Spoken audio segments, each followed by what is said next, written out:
सरकार हुसियार बिटिसि सरकार हुसियार हेलौ रायजोफोर जोङो थांगासिनो दङ दायो काजलगाव दिनै अल चिरां कलेजनि स्टुडेन्टफ्रा काजलगाव UN कलेजावहाय बै 6 जनगोष्ठी STनि NOC हरनायनि हेंथायै दिनै कलेज स्टुडेन्टफ्रा बहाय धरना होगोन आरो बे 6 जनगोष्ठीनो ST होनायनि खोथा होनायनिफ्रायनो दिनै जोंनि ट्राइबेल माहारिनि स्टुडेन्टफ्रा सान्ति गैया बिराद खस्थ' मोनबाय बिदिनो बायजोआवहाय धरना रेलि ओंखारैहाय होबथागासिनो दङ जोंनि लाइमोन स्टुडेन्टफ्रा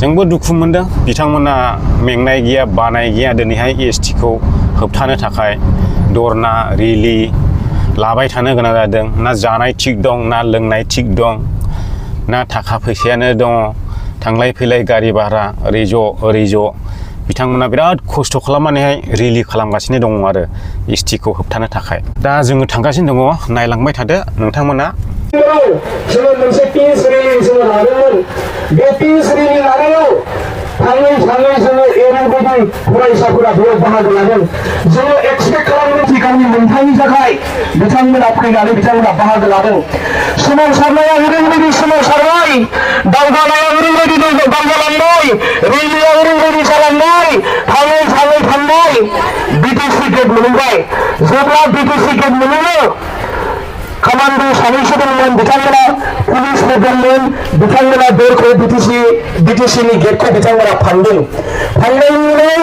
जोंनि फरायसाफोरा थानो हायाखै मोदोम बिथांमोना थानो हायाखै हारिनि मोनथाय थामोनथा रैखाथिनि थाखाय बिथांमोना हाबनानै सोमावसारनायखौ बिथांमोना जागायदों बे हारिया जोंनि मोनथायखौ खालामनानै होनो थाखाय ट्राइबेल हारिनि सुबुंफोर लोगोसेनो जोंनि बर' हारिनि सुबुंफोर जोंनि दिनै बर'नि थै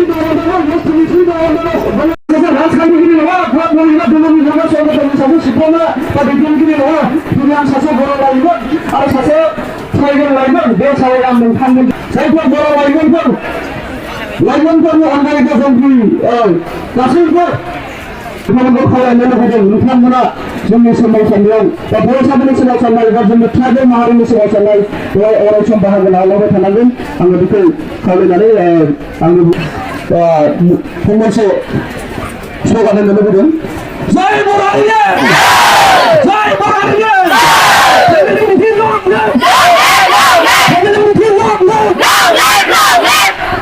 आं जोबनायाव मोनसे बाथ्राखौ बुंबावनो लुबैदों आङो जोंनि आसाम सरकाराबो जोंनि जायफोर राजखान्थि दैदेनगिरि बिथांमोनखौ सोंखार मोननो लुबैदों जोंनि जा ST जोंनि ST मजुरा बियो सोरबा राजखान्थि दैदेनगिरिनि बिबारि सम्पति नङा बियो जोंनि ट्राइबेल माहारिनि सम्पति बेवहाय सोरबाया ट्राइबेल नङै सुबुङा बा सोरबा सासेया बेवहाय सोरनिबा राननानै होनायनि बेवहाय मोनथाय गैया जोंनि जा जों ट्राइबेल माहारिया बेवहाय मोनथाय दङ आरो बेखौ सोरनोबा राननानै होनांगौबा जोंसो बेवहाय मोनथाय दङ आरो बेखौ राननानै लानायाव जोंहा बुंनांगौ दङ आरो बेखौ सोरबाया गावहायसोनि सम्पति साननानै सोरनोबा गावनि सार्थनि थाखाय गावनि मुलाम्फानि थाखाय होनो नागिरदोंबा नोंथाङा सांग्रां जानाया मोजां आरो बेनिफ्राय गोजान जानानै थानाया मोजां आं बेखौ खावलायनानै आंनि बे फंनैसो बिबुंथि बेखौ बेखेवना फोजोबबाय गोजोन्थों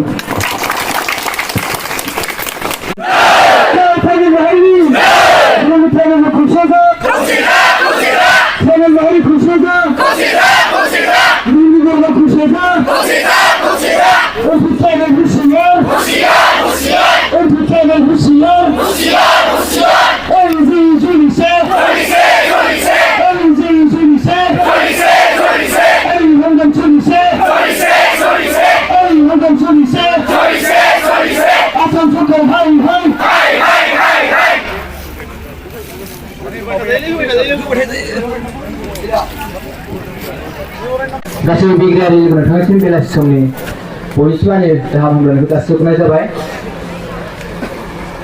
दिनै आं मेम'रियेल गथायनि जे जमा होगोनखौ फरायथिनाय आखायाव लाबाय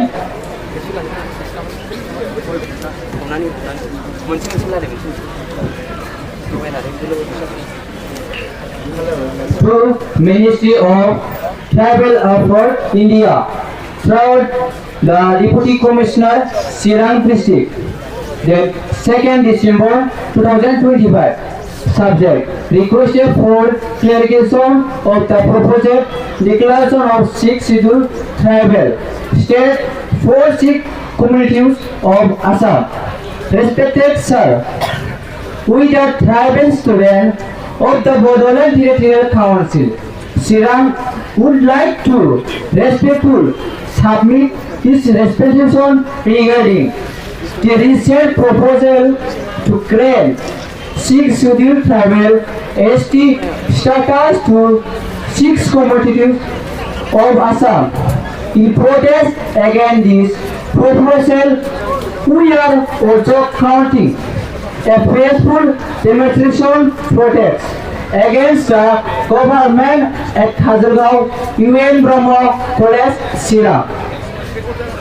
As indigenous tribal students, we are deeply concerned that this decision may adversely affect the existing Sikh scheduled tribal communities of the state, granting ST students to these Sikh communities may lead to reduced opportunities, research, and safeguard the present tribal group depend on for their social, educational, and economic advancement.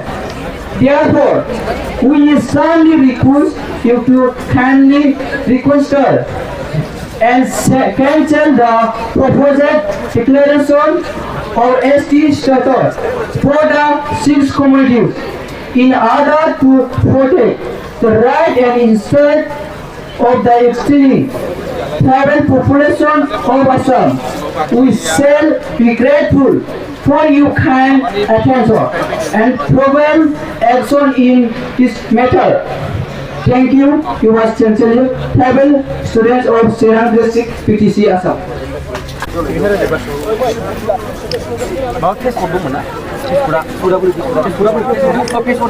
Anti-tribal high!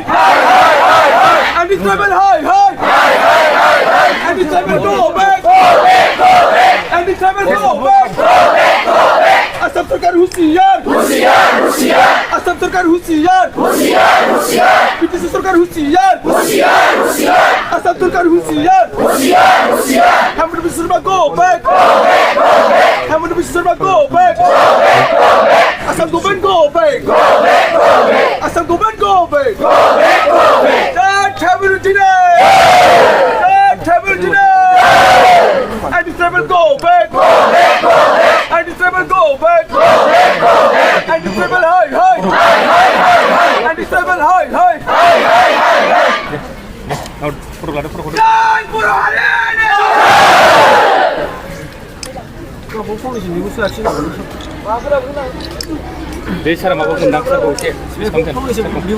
মই সকলোকে ধন্যবাদ জনাইছোঁ যে আপোনালোকে যথেষ্ট peacefully নিজৰ ডেমনষ্ট্ৰেশ্যনটো কৰিছে। I really offer my heartfelt gratitude and thanks to all of you because you have very peacefully demonstrated in this UN Brahma College field.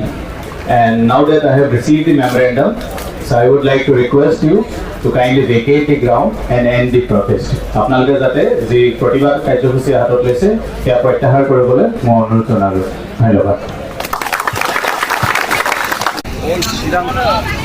कलेजनि स्टुडेन्टफ्रा नैबे काजलगाव UN कलेजाव फैनानैहाय STनि हेंथायै सोमावसारफैदोंमोन। दायो जोबनानै थांबाय। जोंबो थांफिननो नागिरबाय गावबा गाव